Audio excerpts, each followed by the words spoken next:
Ayun, magandang araw po sa ating lahat mga idol at mga kababayan. Ngayon po ay February po na. So napakabilis ng paglipas ng mga araw mga kababayan.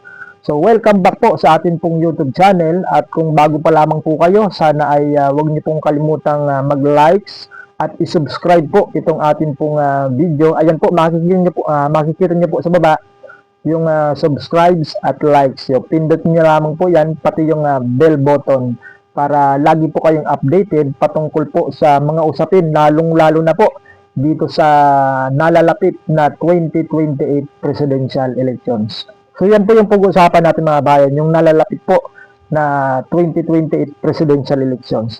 So marami na pong mga pangalan ang mga lumulutang at mga matunog na pangalan na kakandidato sa darating na 2028 presidential elections. So ang isa na nga po dyan mga kababayan ay ito pong si Senadora Risa Hontiveros na noong nakarang araw nga po ay nagpahayag siya na siya po ay bukas para sa pagtakbo sa pagkapangulo sa 2028. Ayan, bago tayo magpatuloy ay panoorin po muna natin ito pong interview dito kay Senator Risa Hontiveros. Ito po ay may kaugnayan doon sa kanyang kagustuhan o doon sa kanyang mga naging pahayag na siya po ay bukas para tumakbo sa pagkapangulo sa 2028 national elections. Ito po yung kanyang mga naging pahayag. Panoorin po ninyo mga bayan. Ang plan ko po sa 2028 ay ngayon pa lang patuloy na pinaghahandaan. Tatakbo akong presidente kung pipiliin ng nagkakaisang oposisyon. So, first things first nga, buuin namin, pagkaisahin ang lahat ng reform-minded at opposition forces. Sama-sama po kaming magdedesisyon at kung sino po at sino-sino ang piliin namin, siya po o sila po ang haharap. Nakataya po ako dyan. Pagkaisahin, hindi lang ang kakampings, pero ang lahat ng opposition at oppositional or reform-minded forces, no? Lahat pong nangangarap ng pagreforma sa ating lipunan, pagpapalakas at pagpapayaman ng ating ekonomiya at bawat mamamayan, lalo na yung mga mahihirap pa sa ngayon at pati ang middle class na dapat ding proteksyonan at pagkaisahin yung ating mga mamamayan. Ganun po yung elemento ng gusto kong at balak kong ipresenta namin sa 2028. At kung ano po yung casting doon sa aming slate, kung sino-sino po ang pinaka-popular, malakas, winnable. Yun po yung aming ihaharap. Pipiliin mo ba si Hontiveros bilang Pangulo ng Bansa sa 2028? So, kung ang inyong sagot ay oo, i-comment nyo lang po sa baba. At kung hindi, i-comment nyo rin po sa baba kung ano po yung inyong kasagutan. Kung pipiliin nyo ba itong si Risa Hontiveros na maging Pangulo ng ating pong bansang Pilipinas. Ayan. So, inihayag ni Senadora Risa Hontiveros na handa siyang tumakbo sa pagkapangulo kung siya ang mapipiling standard bearer ng isang nagkakaisang oposisyon. Ayon sa senadora, mas mahalaga sa ngayon ang pagbuo o ang pagbubuo at pagpapatibay ng isang malawak na alyansa ng mga reform-minded at oposisyon forces kaysa sa pagtuon sa personal na kandidatura. Binigyang diin ni Hontiveros na kailangang mauna ang pagkakaisa ng iba't ibang grupo sa oposisyon bago pag-usapan ang usapin ng pagtakbo sa halalan. Aniya, ang isang pagkakaisang oposisyon ang magiging susi sa pagbuo ng isang credible at epektibong alternatibo sa kasalukuyang administrasyon. So yan po yung kanilang balita mga babayan. Kaya ang tanong po nila, pipiliin mo ba o iboboto nyo ba itong si Risa Hontiveros sakaling tumakbo po siya sa 2028 presidential election? At dahil dyan ay mayroon pong naunang pahayag itong si dating Senator Antonio Trillanes, may ipinahayag po siya na kung sino daw yung kanyang susuportahan sa dalawa, kung ito bang si Leni Robredo o ito pong si Senator Risa Hontiveros. So mas susuportahan daw po ni Trillanes, mga babayan, ito pong si Hontiveros kaysa kay Leni Robredo. Ang dahilan po ni Trillanes, mga babayan, ay dahil ito daw pong si dating Vice President Leni Robredo ay medyo malapit sa mga Duterte. So, papaano daw mapapanagot kung sakaling maging presidente itong si Leni Robredo, papaano daw mapananagot yung mga Duterte kung si Leni Robredo yung mananalo bilang Pangulo.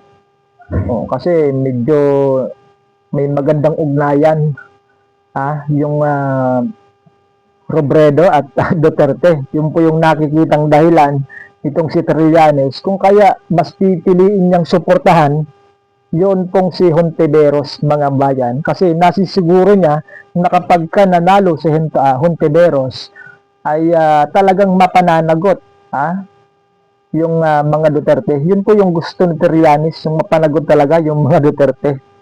Kaya gagawin po nilang lahat para po manalo yung pong mga kontra sa Duterte. Ayan. So, ito po yung pahayag nitong si former Senator Antonio Trillanes. Ipinost po niya ito noong nakaraang taon pa, November 24. Ito po yung kanyang sabi. Handa akong maging kasama niya. Sabi ni Trillanes. Bukas sa pagiging running mate ni Risa Hontiveros, itong si Trillanes, mga bayan. Ipinahayag ng dating Senador Antonio Sani Trillanes ang kanyang kahandaang maging running mate o vice presidential candidate ni Senador Risa Hontiveros kung sakaling ito ay tumakbo bilang Pangulo sa darating na 2028 national elections. Kaya naman pala, may balak pala itong si Trillanes, mga babayan, na maging katandem, running mate. Ibig sabihin, kung tatakbo bilang Pangulo, ito pong si Risa Hontiveros, handang-handa daw di umano itong si Trillanes na maging Vice President.